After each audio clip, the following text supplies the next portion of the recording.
Welcome back to Derry Public Radio. Reporting from the basement of the Derry Civic Center, this is CM Alexander with your news. On the community calendar, parents and ironic teens rejoice as we welcome the touring Howie the Happy Hound show, performing such classics as Wheels on the Bus and The Hokey Pokey. A piece of advice, listeners: if Howie's emotionless, stitched-on eyes frighten you, remember, it's just a grown man in his underwear wearing a fursuit. You're listening to Derry Public Radio. This is Derry Public Radio.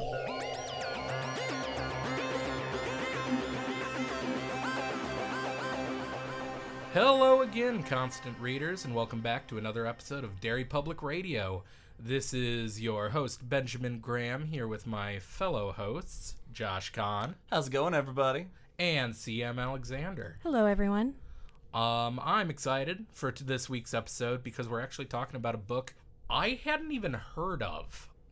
I have tried to keep up with King over the years, but I fell off a little between Under the Dome and anything else because I got some feelings about that book.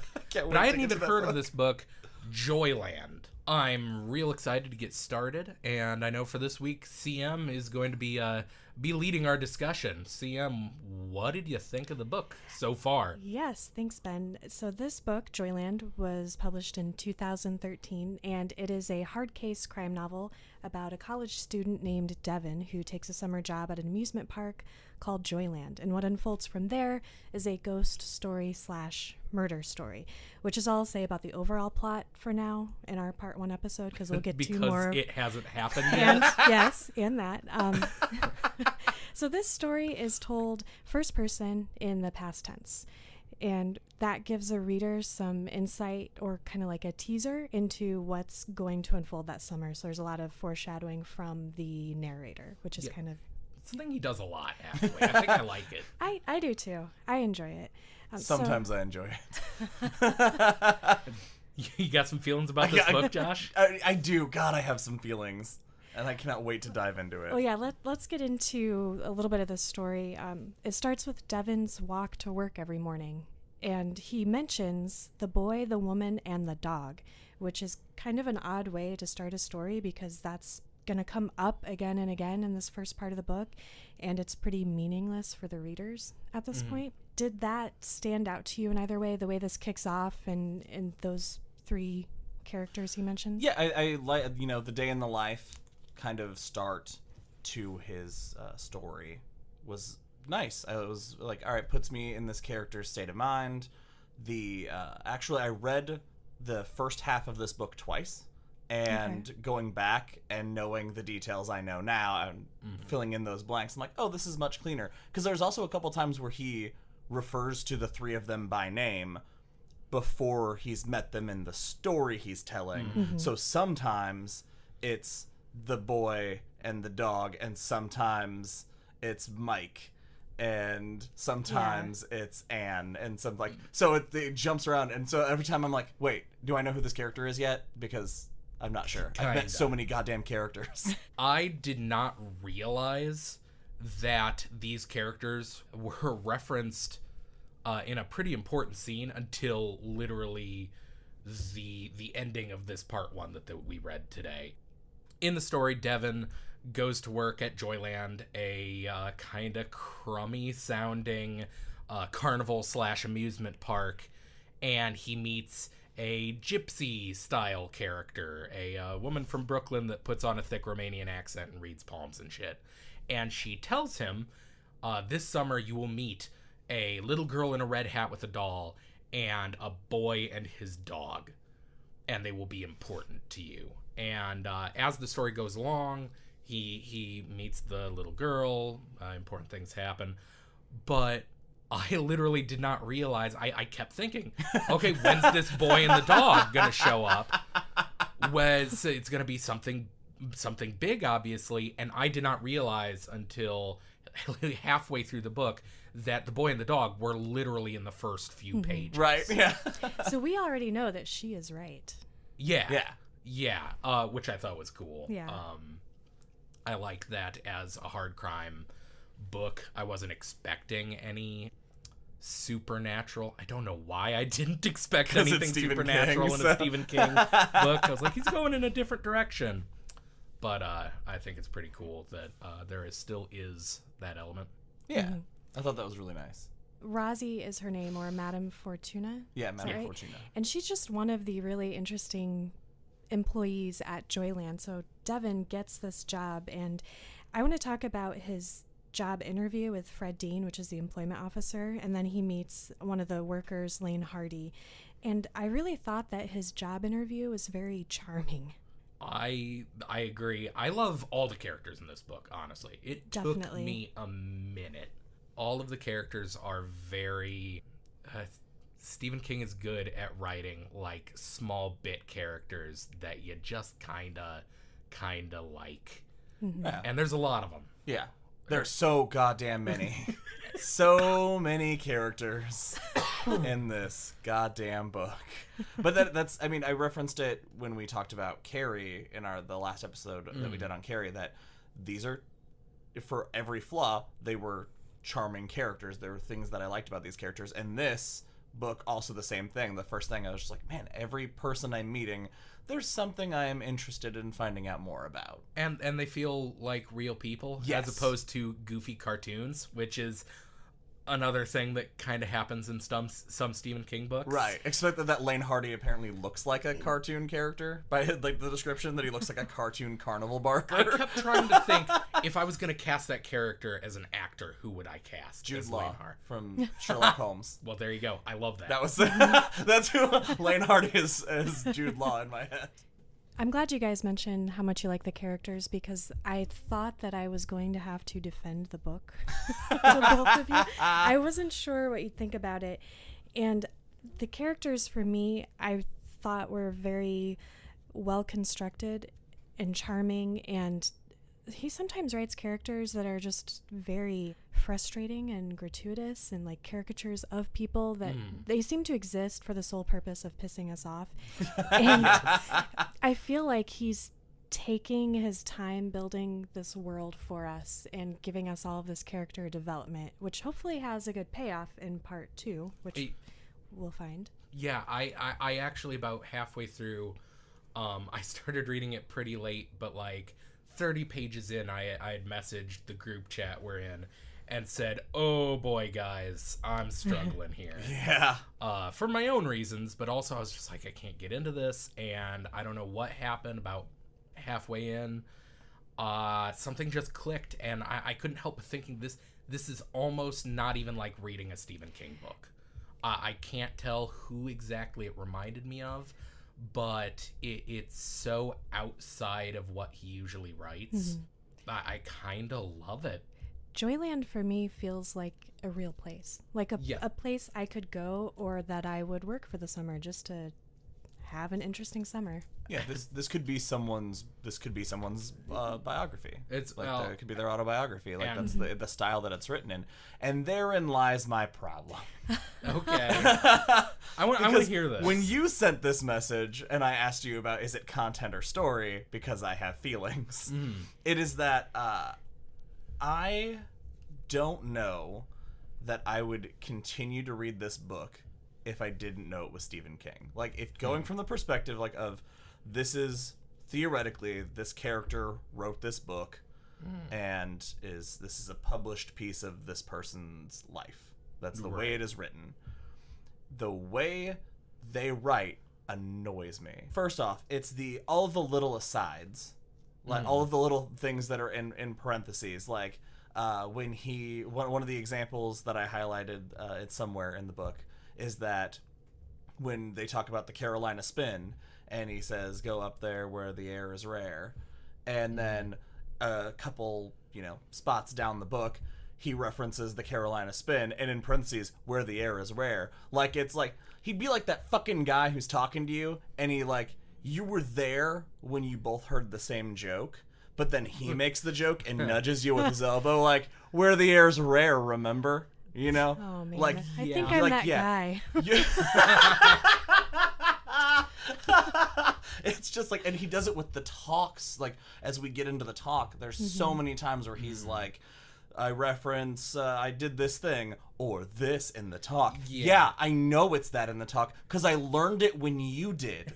We learned it at the same time together. Stop giving me these asides like we're pals. I get that a little. The talk, of course, being carny talk.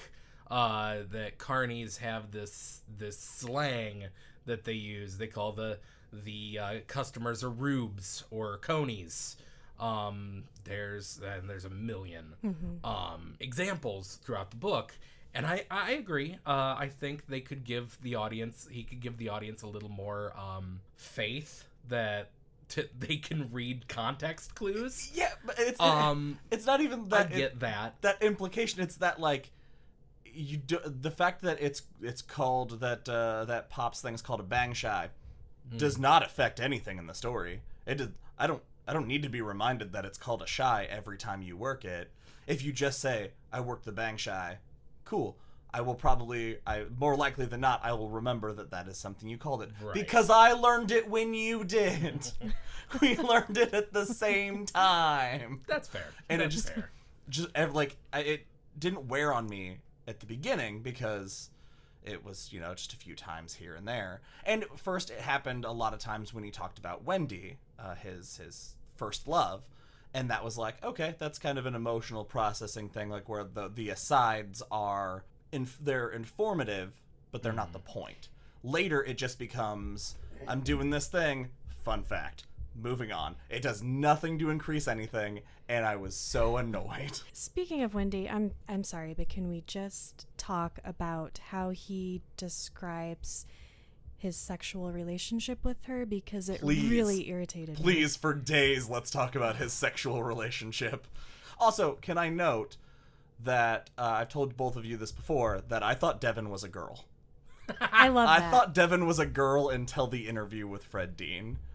And that he specifically says he. And I was like, it's a dude. Just because he has emotions and No, you're not used to that.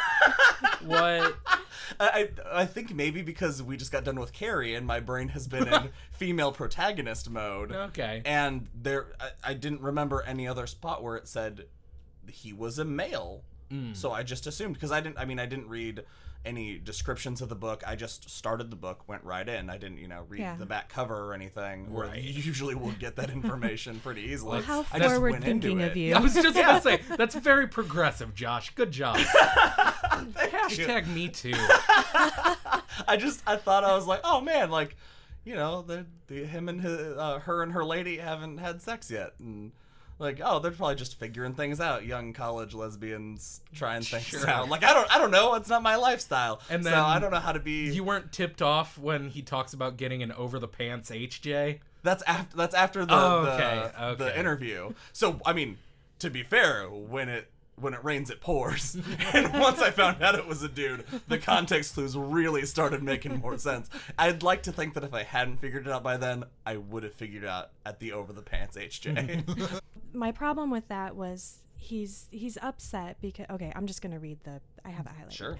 She always drew back and I never pressed her. God help me, I was being gallant.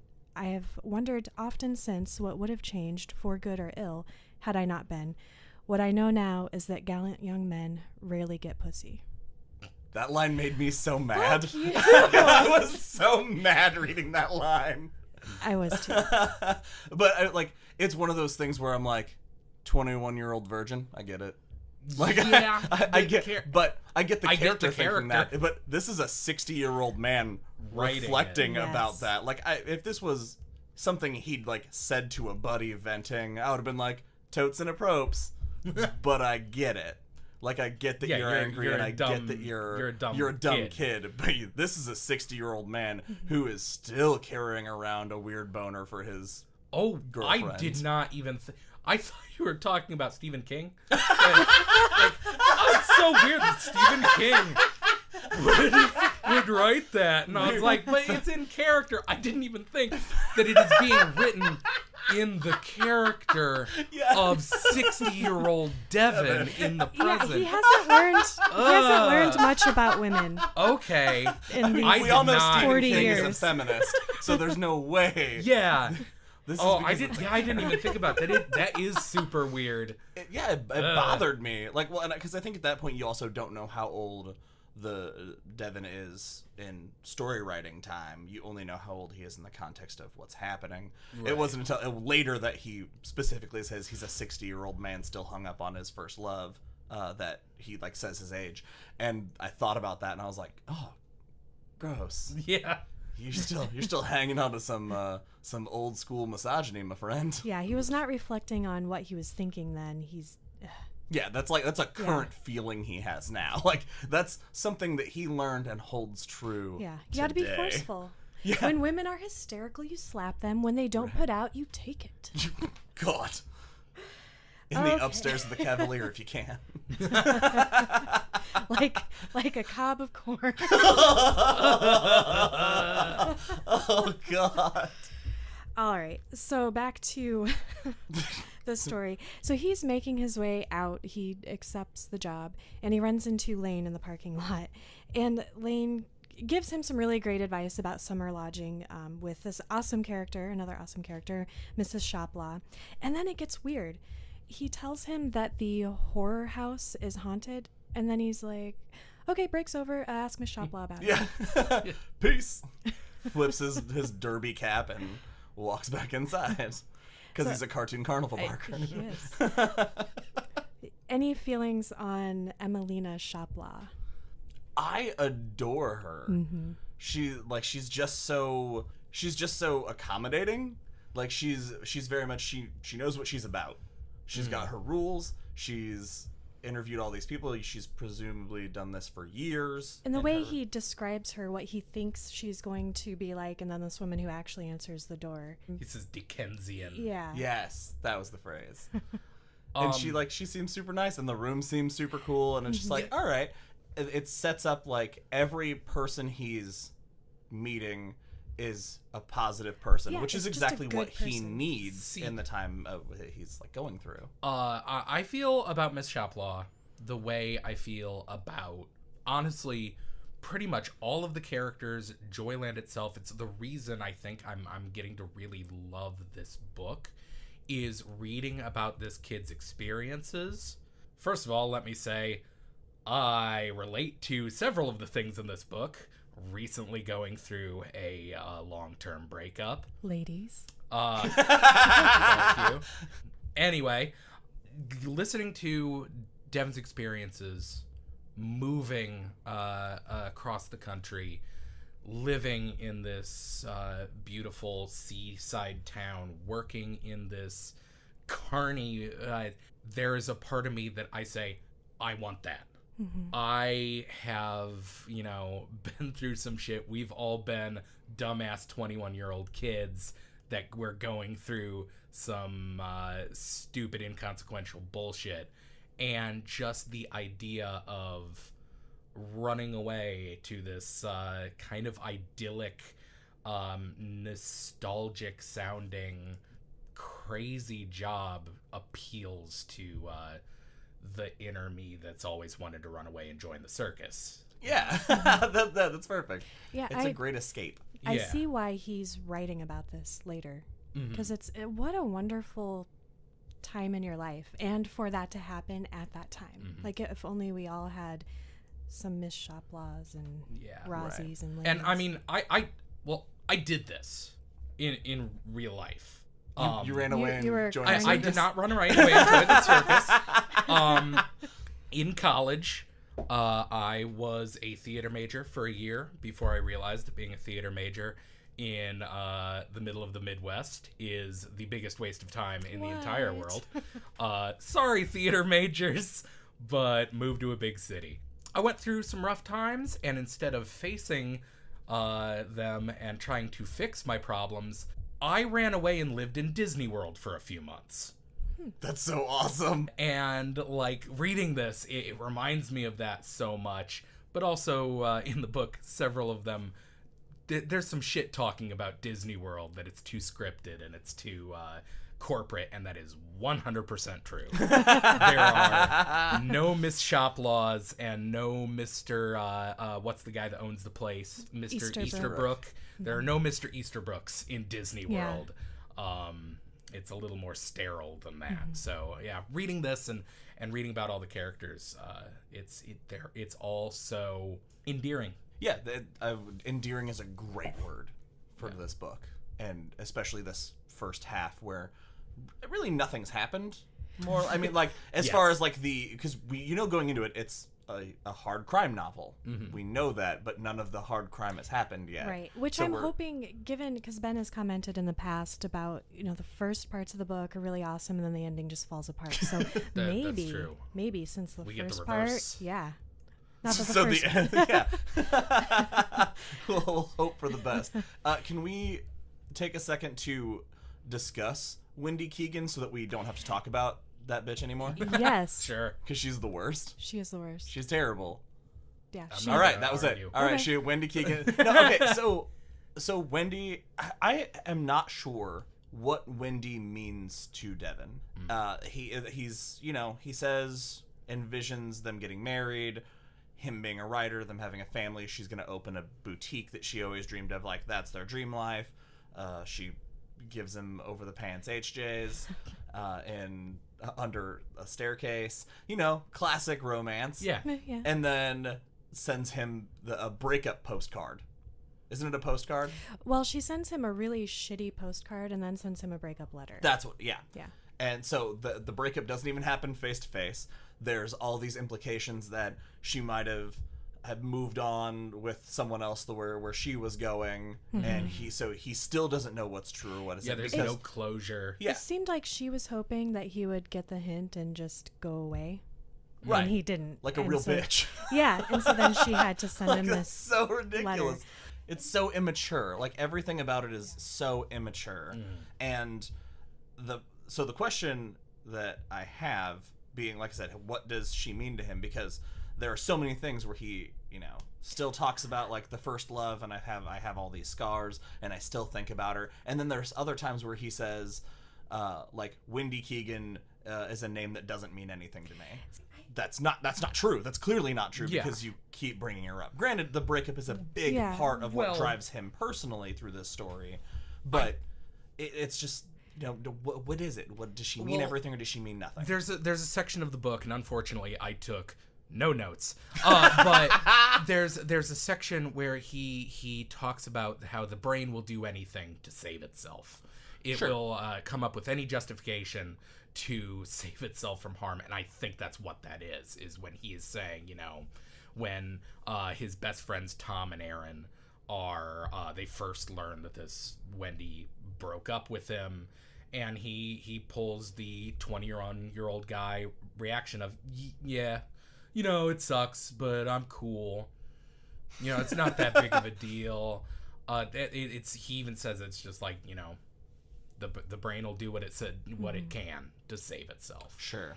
Yeah, I think it makes sense. I feel like there were a lot of sections that resonated with me about the breakup. I can't remember any of them because every time they happened, I had to put the book down and walk away for a few minutes. I felt like it was pretty real. Yeah, I mean, and I've kind of equated it to probably like the worst breakups I've ever had. Like there was things in there that I felt were very honest reactions. Like when there's a thing where he talks about like, I wanted something bad to happen to her. Like I wanted her to suffer and blah, blah, blah. But I didn't really want that. I just wanted to think it, even though I couldn't actually like really feel that way. I just wanted to feel better. Yeah. And I was like, I get that kind of overreaction, especially your first love.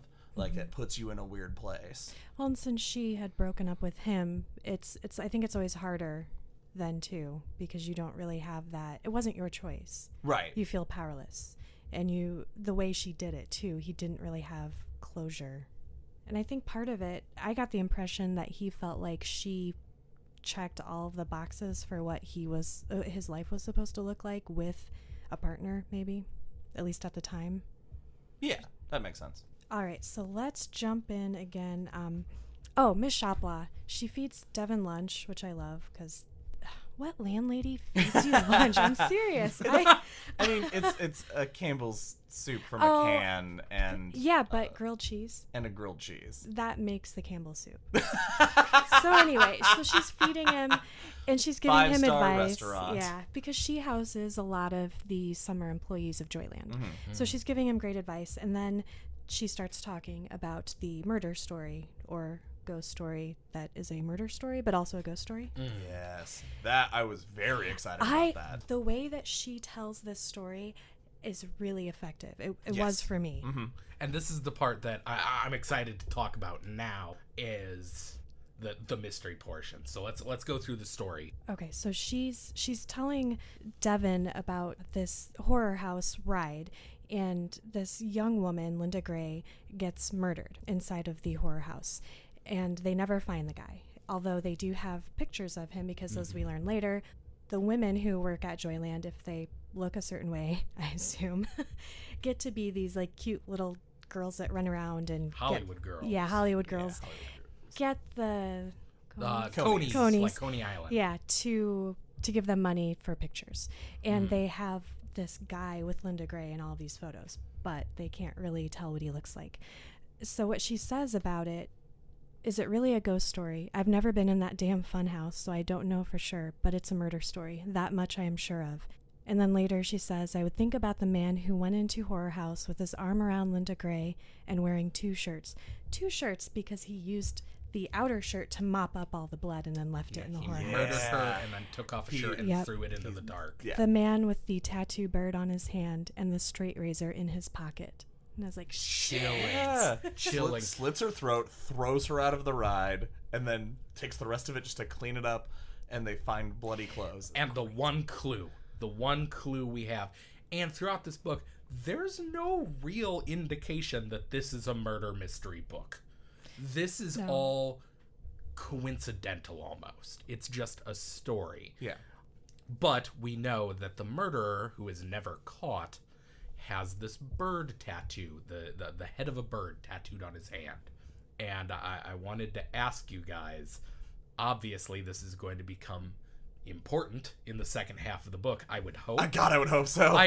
Honestly, interesting choice if it's just never mentioned again. It's a red herring, this whole story. Yeah.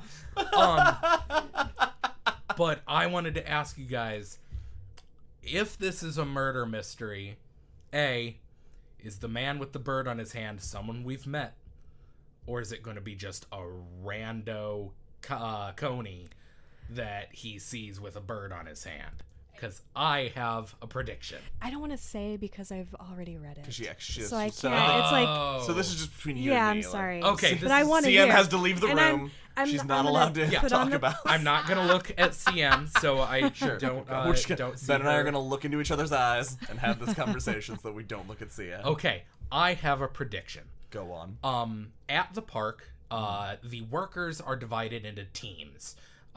Dev and Tom and Aaron are on Team Beagle. Team Beagle. They're all named after dogs because there's this dumbass dog character that is Howie the Happy Hound. Howie the Happy Hound that Dev is way too into. He's really good at it. Kind of weird how into he is being this mascot. But they're all divided into teams, and they mention a team Corgi, and there's Team Doberman is mentioned when the 3 of them, Dev, Tom, and Aaron, go to ride the haunted house ride for the first time. And as they're getting on the ride, they meet the team lead of Team Doberman, and he's an asshole. I do not remember his name. Once again, I didn't take notes. But he's just described as this asshole that's like, hey, you guys came to the park on your day off, dumb kids, whatever. And in his brief description, it is mentioned that he is wearing these gloves. Now, the gloves have been brought up throughout the book. Devin is told that he should get a pair of these thick work gloves to wear. But I thought it was strange that it just, they barely describe this guy, but it's pointed out that he's wearing these thick gloves. And he works at the haunted house ride. Yeah. it's a complete shot in the dark. It could be. But it's suspicious to me. Yeah. And if it does happen to be that guy, I just want to be able to rub it in you guys' face. that you solved it. Yeah. It's I was trying to figure that out too, like, because it's Stephen King, so it could go either way. It could either be someone that we've seen, or it could just be some rando that we eventually find out, because that's the kind of person Stephen King is. But I feel like, again, we're going in the context of 60-year-old Devin is writing this book. I don't think he would write a book about the apprehension of the Funhouse Killer, because that's what they started calling him, as the Funhouse Killer, because he killed 4 girls at different parks. Yeah. And I doubt he would write a story about and mention it if it was just like, oh, and then they caught that guy. That's a good point, so, I guess. I feel like it's someone that we know, and I have a weird guess that is probably very incorrect, but I don't know why I'm so suspicious about it, but I'm very suspicious about Fred Dean. The guy that hired him? Yeah. I don't know why, but he was the just guy that's been in like one scene? He's been in a couple. Okay. Yeah. Like, he's been kind of like intermittently here and there, and that's one of the reasons I thought why, because he's mentioned just enough to be around, and he's a name that stays going around. But they also mentioned that, like, he's been gone for a long time, and this is like his first year back and all this stuff. Oh yeah. And so, like, there was like little things where I was like, maybe, I don't know. All right, third guess, it's Dev. Oh shit. I am pretty. He traveled through time. Based on the face CM just made. No, I'm sorry. I now know that that's the truth. The book's ruined for me. Okay, let's be clear. I made that face because Josh had this amazing outburst, and I had to look over at the recording to make sure we weren't. Make sure I hadn't broken anything. No, I'm being very careful not to have a face right now. Okay. So anyway, let's talk about orientation, since I can't join in this particular piece of the conversation. We meet Easterbrook. Yes, I would like to read part of his introduction, like his speech to the new summer employees.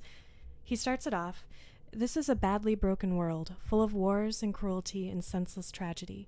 Every human being who inhabits it is served his or her portion of unhappiness and wakeful nights. Those of you who don't already know that will come to know it. Given such sad but undeniable facts of the human condition, you have been given a priceless gift this summer. You are here to sell fun." I love the guy. He's such a cool character. And we may cut this out because I don't know that it'll make sense to anyone but me or CM.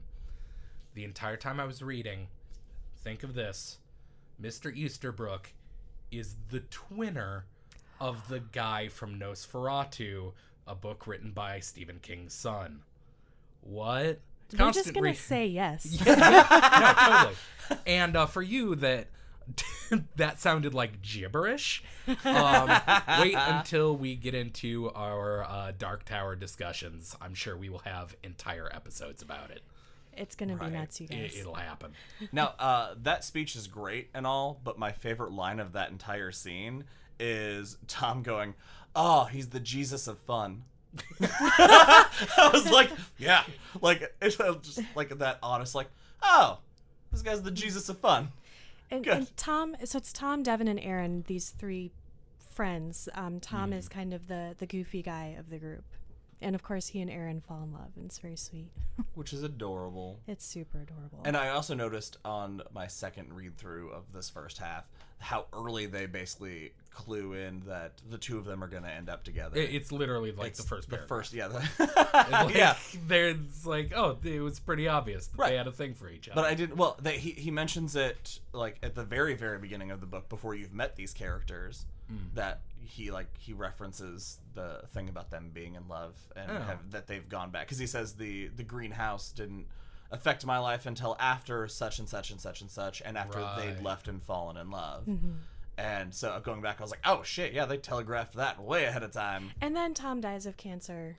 Yeah, bummer. Yeah. Real bummer. Yeah, there were a few parts of this book that I teared up. I'm not gonna lie. Because the characters feel so real. It's like, no, I want Tom and Aaron to die at the same time holding hands. That's how couples die, right? You know what part teared me up? What? Embarrassingly, there's a scene when Dev is first leaving from college to go work at Joyland, and he spends just a night with his dad. And there's a scene where they are standing on his back porch talking, and they're having just one of the most realistic father-son, stoic, we're both feeling big things, but let's not talk about it moments that felt so real. And just as they're about to say, you know, basically like, I love you, son, these deer run across the backyard, and Devin hugs his dad and says, I love you. And I literally just like just ugly cried. Ugly cried. I am not emotionally stable right now, guys. I might have mentioned that. God. But yeah. No, that was there's been a lot of emotional. that, and the part with Tom, and the part where Dev drives Aaron to the bus stop to go with Tom.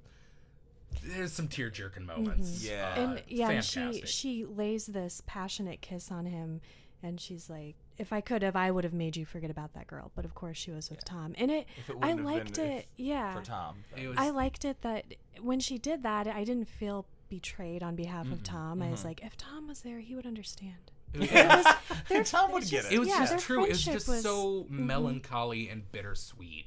And that's kind of my aesthetic. I dig it. It's a love story between Devin and Joyland.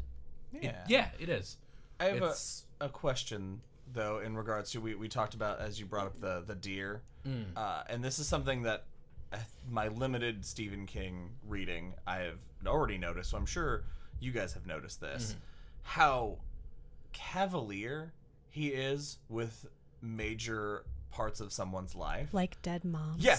The fact that the way you find out his mom is dead is that he goes, I just hoped I didn't have to play the dead mom card. And I was like, what? And he was like talking about his dad still wearing the wedding ring or something, like his dad not being over it yet. It's like, dude, you're pining after this girl who doesn't like you, and you're giving your dad shit for missing your dead mom. Yeah. It was just such a weird, It was weird. way to just like drop a bomb about this person's life just so haphazardly. Play the dead mom card. Jesus. And that was like, for me, that kind of undercut the talk with his dad at that very end part. I still like it. Seemed like a very real, very genuine thing, but in the back of my head, like there was that was kind of in my head. Like, I was kind of too.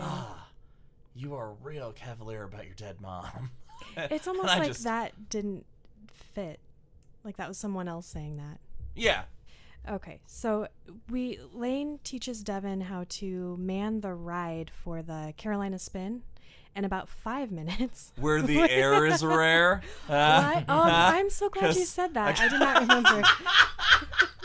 God damn it. Then we get this like print version montage where he learns everything about the park, how to do everything, you know, what everyday life is going to look like over the summer. And he also gets to wear the fur a lot, which we kind of mentioned, and it's not as sexy as it sounds. I'd like to talk about his first time in the fur and Mr. Easterbrook's role in that. Well, there was some great hokey pokeying, and that was my takeaway from that scene. I did love that he threw off all of his clothes and like shouts, "Zip me up! I've got to go to the Wiggle Waggle!" Like it's like the most serious thing in the world. And then they like take him, and everybody's being like, word of advice, if you get hot, no one wants to see the dog pass out in front of kids. Well, and it's made... That's real. Yeah. It's made to be this big deal, though, because Mr. Easterbrook is very, like, passionate about the park and the image, and Howie the Happy Hound, and concerned about how these children experience, you know, they're, like, dropped off in daycare, basically, with Howie, and he's running late, and everybody in the park likes Mr. Easterbrook so much, they're like, do not be late to that. Do a good job. And he's like, why? Is he gonna, you know, get mad at me? No, he's gonna be sad and disappointed, and we don't want that. Yeah, nobody wants a sad Easterbrook. Yeah, so he impresses Mr. Easterbrook so much that he gets to wear the fur a lot that summer. That's like his main thing, which plays into one of the things Rozzy had told him at the beginning. With the little girl. First, I want to say about those suits. When I was in Disney World, I was not lucky enough to be a costumed character. Aww. It is what I originally auditioned for. I had to go to Chicago and do a silly dance, and I wanted to be Baloo so bad. You're doing a great right? Baloo. Come on. I could rub my back on a post all day. Ladies. But I knew, because during orientation we talk a lot about the costumes, and that is a very real thing of shifts in the costumes are like 10 minutes at maximum, or you will friggin' die. And that's insane. And I just want to do it so bad. Let me be Baloo. Just for 10 minutes. Come on. I can swing it. That's for just 10 sorry. minutes. I had Disney, to get that. if you're listening, just give him what he wants. So it sounds like Devin's having a pretty good summer overall, at least on the outside. But other than constantly talking about how he's suicidal. Yeah, right. he's depressed. He's having suicidal thoughts. He's not sleeping. He's listening to The Doors and other sad things. Something you would never do if you're not depressed. And so that's all about to catch up with him, because Rozzy and Lane decide to take him aside and sort of loved that scene. Yeah, like, hey, we've noticed this. It's a very simple back and forth, like where they are the people who have more or less become Devin's work parents, like the just kind of people he looks up to. So when they pull him aside and he's like running through his mind everything he possibly could have done wrong, like, what did I mess up, who complained, what did I break, and then they're just like, hey, eat. Yeah. That's like it's all like, look, we can tell, even if you're not being honest and you're not like, you don't want to talk about it, you don't have to, but we can see that you've dropped like 10 pounds you already didn't have and so you're going through something. You can't say you're not, because we know, but you don't have to talk about it. Just know that you need to take care of yourself, and it's not because it's a liability to us. It's because we care. Like, you've become someone very important to us. You've shown, of all the greenies this year, it's like all the people that are new, they call the greenies. Thanks, parentheticals. God damn it. Where the air is rare. Context clues, Josh. Come on, we got this. No, but that he's made an impression on everybody, and everybody there genuinely cares about him, which is it's the turning point where he goes from being like, yeah, this is a pretty cool summer job, to like, that felt like the point where after that it was, okay, this is what I do, this is where I belong. This is everyone keeps telling him he has carny blood in him, which is an oddly endearing thing to say. Yeah. Because I think if someone walked up to me and they're like, you got some carny in your face, I'd be like, what now? Wait, I wouldn't take it super well, but it becomes this endearing thing. It is a very touching moment, which then is followed up with a very Rozzy moment where she gives him this warning, which is, I see sorrow and danger for you.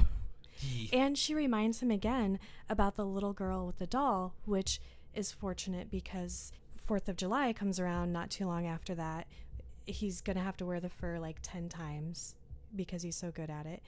And he still kind of has her warning in the back of his head. And because of that, he ends up doing something pretty impactful.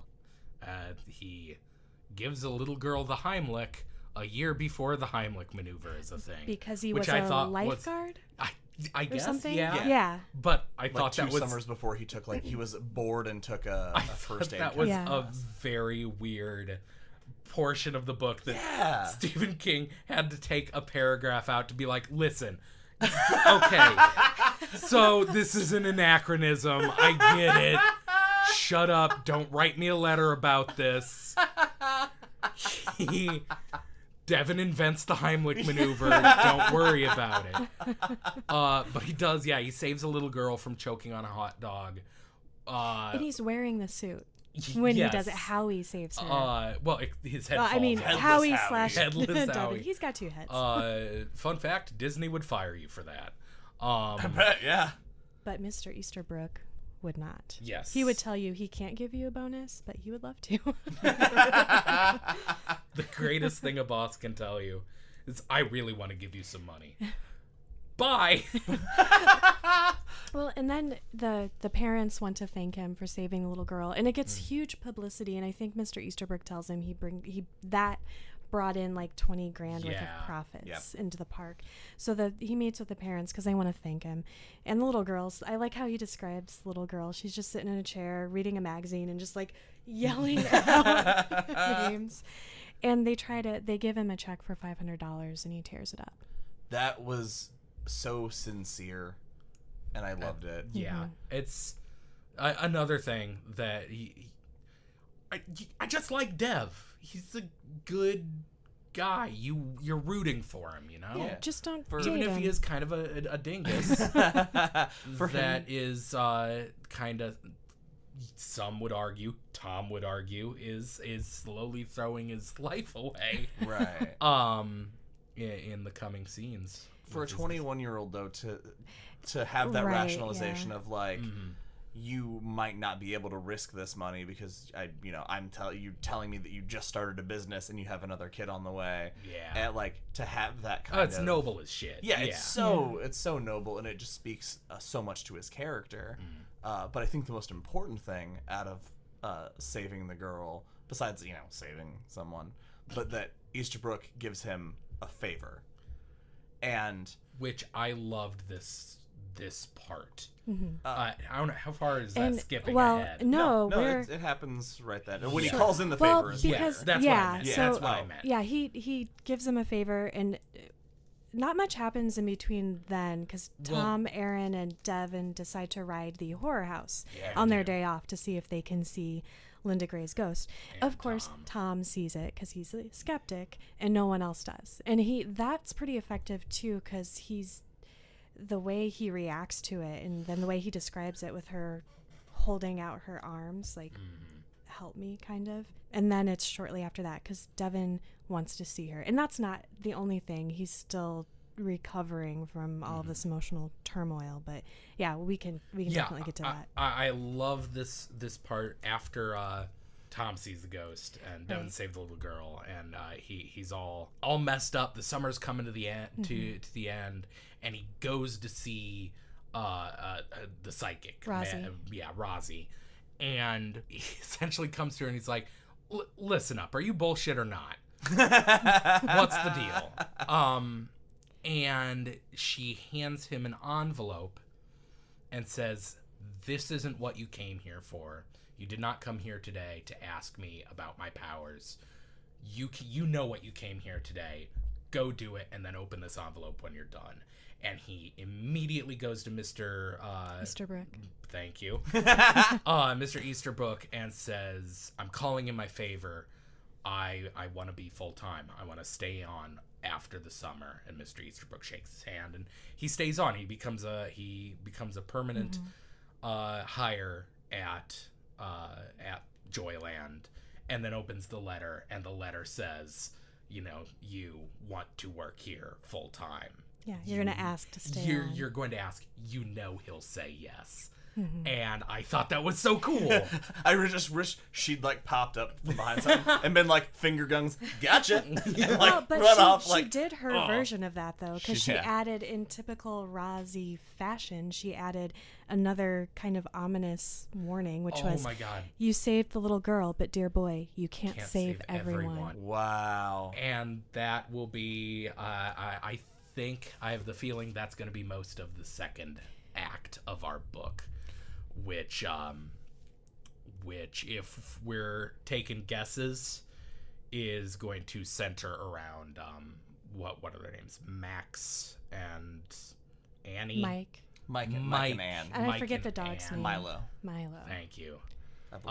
The boy, his mother, the boy in a wheelchair. He can't save everyone, Dev. Sick little boy. Uh-oh. Foreshadowing. Yeah, I'm going to be crying through the second half of this book, I have a feeling.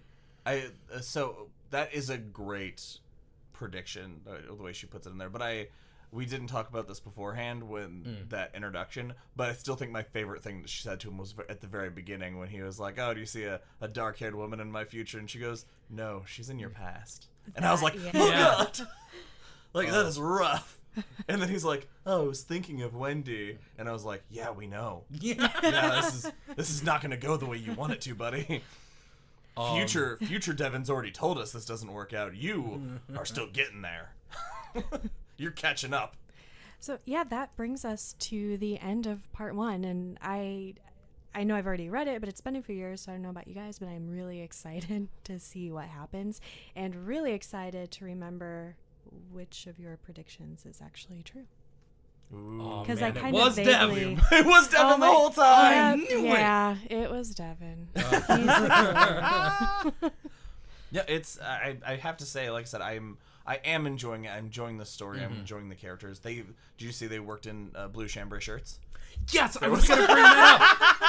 I literally, there's the section where he describes coming into work, and he says, "I was just wearing my work boots and my blue chambray shirt." I literally yelled, "Yes, I'm vindicated!" Like, to an empty room. To no one. Yeah, no, I told you guys that's a thing.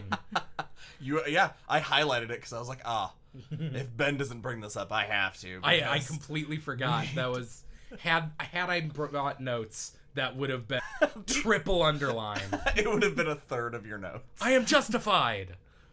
Anyway, yeah, I love the book. I'm excited for our next episode, guys. Thank you for joining us for another episode of Derry Public Radio.